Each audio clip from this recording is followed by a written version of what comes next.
Ndo afana anojairira manje wao. Watanga achita zvekuita sei? Beba anoita ekunanzva asiriwo kana majikira unoita angaita ekunanzva pe. Peneti man. Anondoziva here kuti uri mukadzi wemunhu. Kunanzva kuita sei? Kunanzva bhinzi ya.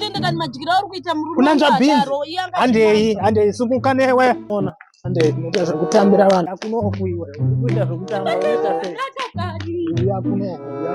Rovhugwa nepa. Iri. Iwewe mbana iwewe. Buda pano mbana chicha unongochititira iwewe. Unonanzva bhinzi yemukadzi wangu undoachijairira mbana iwewe. Mbana chaunenge uchinditira ichocho mbana. Gara pasi. Mbana unodya bhinzi yemukadzi wangu. Chicha chitika mbana iwewe. Kudya ndagasa ndaita kahwani kakadai. Kahwani sakana nonsense iwe. Unza kuno bhinzi iwe. Unozati bhinzi yemuteuro iwe. Bhinzi yakaeresa iwe. Unza kuno. Unza kuno kubhinzi iyoyo iwe. Manya chikomana. Manya. Yene bhinzi. Bhinzi yakakosha. Handeo.